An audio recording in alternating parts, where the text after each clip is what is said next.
The shocking truth: madness starts silently, and you may not even realize it. What drives a person to madness? It is not, as many people think, a factory defect in the mind. Most of the time, it's a silent sum of trauma, emotional neglect, emotional suppression, and small internal breaks that started way back, in a wounded childhood that no one took seriously. Madness rarely begins with a scream, it begins with too long a silence. Perhaps you have already felt this on the outside. Everything seems functional on the inside. There is a psychic fragmentation that is difficult to explain. You learn to smile as something in you falls apart. He learns to doubt his own perception because of constant gaslighting. And when the mental breakdown finally comes, people ask, "But Hesha has always been so strong. What happened?" The truth is uncomfortable and liberating. The so-called madness is often the culmination of a lifetime of forced adaptation, of building a false self-persona to survive, while the shadow grows in the dark. But there is another path, that of vulnerability, individuation, healing, and integration. And that's exactly what we're going to explore together, step by step, understanding how someone gets lost, and how he can begin to find himself again. Adrian is born in one piece.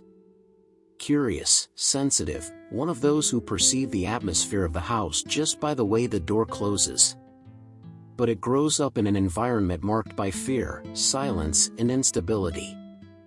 Wounded childhood begins there, not necessarily with explicit violence, but with emotional neglect, that subtle absence that says feel less, bother less, be less.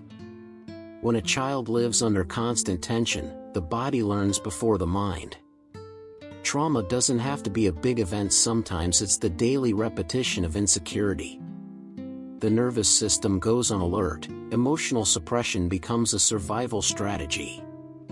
And, without realizing it, a small psychic fragmentation begins. One part feels, another part pretends that everything is fine. If you want to understand this beginning, observe simple patterns: difficulty trusting, exaggerated fear of making mistakes, need to please. Reading something like The Body Keeps the Marks, by Bessel van der Kolk, helps to see how trauma shapes the body from an early age. And here is a practical exercise: write down 3 memories from your childhood where you felt invisible. Not to blame anyone, but to start giving voice to what has been silenced. Because it is precisely from this point that the story begins to gain deeper layers. Now comes the subtlest part, and perhaps the most devastating. It's not just the screams or conflicts that mark Adrian, but the pretense. When he expresses pain and hears you are exaggerating, "This never happened," gaslighting sets in. And this type of trauma is cruel precisely because it erases the victim's own perception. Over time, he begins to doubt what he feels. Emotional neglect mixes with the distortion of reality, creating an even greater psychic fragmentation. One part knows that something hurts, another part thinks it is crazy. Emotional suppression becomes automatic. It's easier to be silent than to be invalidated again. If you've been there, try something simple and powerful: validate your own experience on paper. Write down what happened, how you felt, and what you should have heard. Books like Adult Children of Emotionally Immature Parents, by Lindsay Gibson, help name this dynamic. Because when you start to recognize gaslighting, something changes and the story moves on to even deeper consequences in the body and mind. Here many people are wrong. Trauma is not kept in a box of memory, as if it were an old file. It settles in the body, alters the nervous system, changes breathing, sleep, the way of reacting to the world. Constant emotional suppression keeps the organism on alert, as if danger is still happening now. Adrian begins to live in hypervigilance. Any criticism sounds like a threat, any silence seems like abandonment.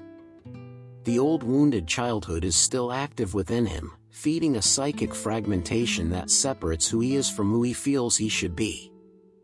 And this, little by little, impacts his identity. He no longer knows where the fear ends and where his true personality begins. If you want to start regulating this, practice something basic: mindful breathing for 5 minutes when you wake up and before bed. It sounds too simple, but it helps to recalibrate the nervous system. Body activities such as rhythmic walking or stretching also help in healing and integration. Because before understanding the mind, it is often necessary to calm the body, and it is precisely then that a new survival strategy arises: the construction of a mask. When feeling became dangerous, Adrian did what any smart child would do: adapted. He began to mold a false self-persona: charismatic, efficient, always ready to please. On the outside, it looked safe. Inside, emotional suppression was still active. It was like acting on a stage 24 hours a day, without ever leaving the stage. This false self-persona is not born out of vanity, but out of survival. After so much gaslighting and emotional neglect, he learns that showing his own vulnerability is too risky. Then he creates an acceptable version of himself.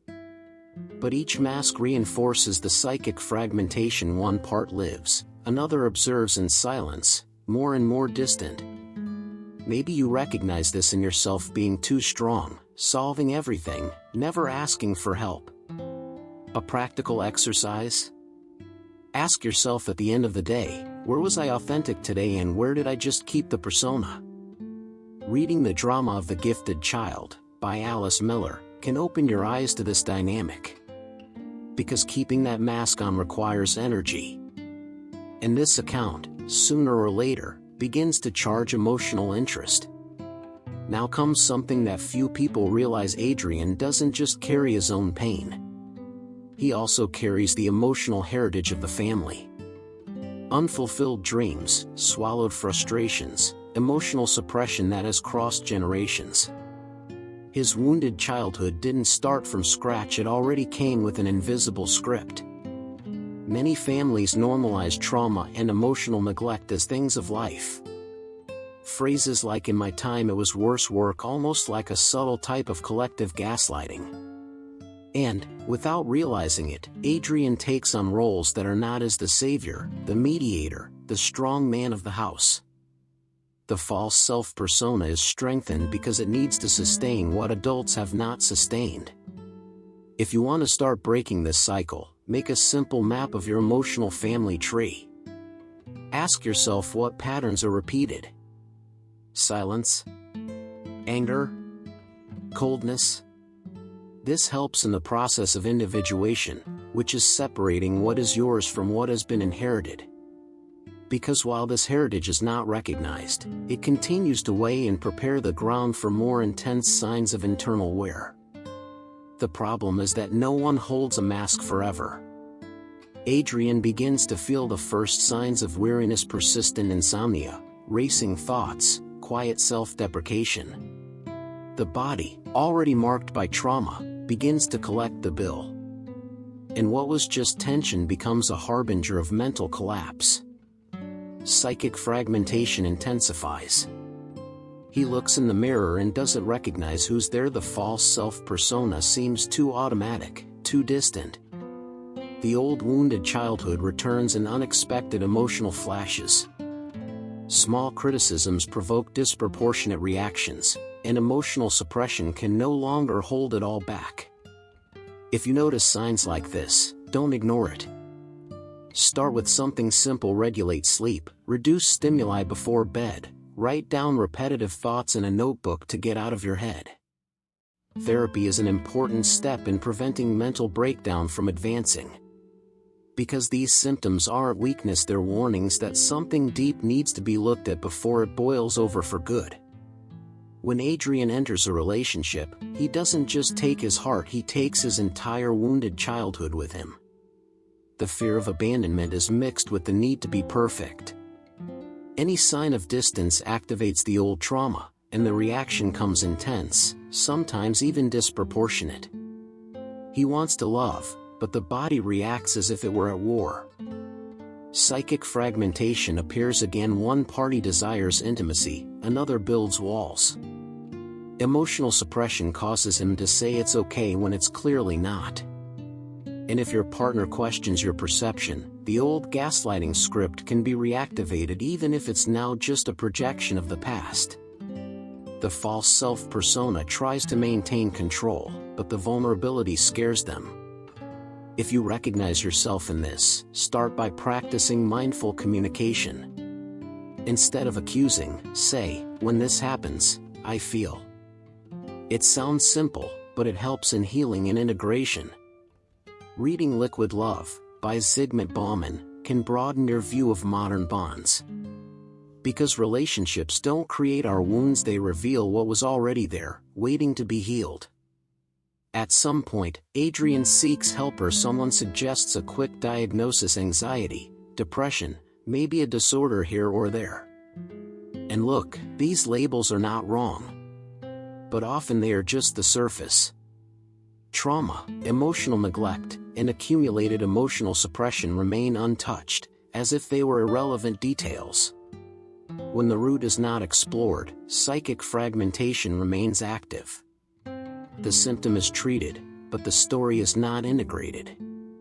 The risk is to transform suffering into a fixed identity: I am anxious, I am depressed. And the false self-persona even learns to play the role of the functional patient, while the true process of healing and integration has not yet begun. If you've been given a label, ask your provider something essential: are we looking at the symptoms or the source? Therapies that address trauma such as EMDR or somatic approaches can be complementary pathways. The point is not to reject diagnoses, but to deepen them.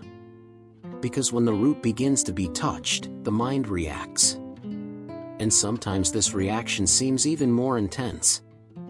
When pain goes too long without translation, the mind tries to organize the chaos the way it can. Adrian begins to see patterns in everything, interpret signs, connect distant events as if they were pieces of a cosmic puzzle. It is not gratuitous madness, it is a desperate attempt to make sense of trauma and psychic fragmentation that have never been integrated. The old wounded childhood, added to the emotional suppression, creates an unsustainable internal accumulation. So the mind expands, dramatizes, symbolizes. Sometimes obsessive thoughts arise, intensified internal critical voices, an altered perception of reality. It's as if the system said, since you didn't want to feel it little by little, now you're going to feel it all at once. The risk of mental breakdown becomes more real. If this starts to happen, the most important step is to seek specialized help immediately: psychiatric and therapeutic. It is not weakness, it is care. In the meantime, reduce stimuli, prioritize a simple routine, regulated sleep, and contact with safe people. Because when the mind breaks down, it's not trying to destroy you, it's trying to survive something that's been too heavy for too long. And it is precisely at this point that we understand that the so-called madness can actually be extreme exhaustion. There comes a point when so-called madness is not explosion, it is exhaustion. Adrian didn't suddenly go crazy, he got tired. He is tired of sustaining the false self-persona, of swallowing his own vulnerability, of keeping the emotional suppression active all the time. What they call insanity is often just the mental breakdown of those who have been strong for too long. Think about it: how much effort does it take to carry trauma, emotional neglect, and still look functional? Psychic fragmentation charges constant energy. One part works, smiles, solves problems, another part holds the wounded childhood in his arms, trying not to let her cry too loudly. This is not weakness, it is prolonged endurance beyond the human limit. If you feel like you're on the verge of burnout, the question isn't what's wrong with me, but how long have I been forcing myself to be strong? Start by reducing unrealistic demands, delegating tasks, allowing yourself guilt-free breaks. The real turning point comes when you understand that madness can be the last resort of a system that begs for healing and integration. And for this to happen, it is necessary to face something that has been hidden for a long time: the shadow itself. When the false self-persona begins to crack, there is not only silence, there is the shadow. That part that was repressed, judged, silenced since wounded childhood. Adrian begins to perceive emotions that he has always avoided: anger, envy, deep sadness. And, look, this is scary. Because we have been taught to hide these parts, not to integrate them. But without facing the shadow, there is no individuation. Psychic fragmentation continues while entire parts of us are left in the dark. Emotional suppression may even maintain the appearance of control, but it prevents healing and integration. Confronting the shadow isn't about becoming dark, it's about stopping running away from yourself. A practical exercise? Write about someone who irritates you deeply, and then ask, what does this person express that I suppress in myself? It sounds uncomfortable, and it is. But it is liberating. Readings such as Carl Jung's The Self and the Unconscious help to understand this process. Because when the persona falls, it's not the end, it's the beginning of something more whole, more true, and surprisingly lighter. After all this, the turn does not happen with fireworks. It starts with awareness. Adrian realizes that trauma does not define who he is, but it explains a lot. He begins to allow his own vulnerability, understanding that feeling is not weakness, it is part of healing and integration. Individuation begins when he separates what was emotional neglect from what is current responsibility. The psychic fragmentation decreases as he stops fighting the shadow and starts listening to it. Writing becomes a daily tool, 10 minutes putting on paper emotions that were previously suppressed.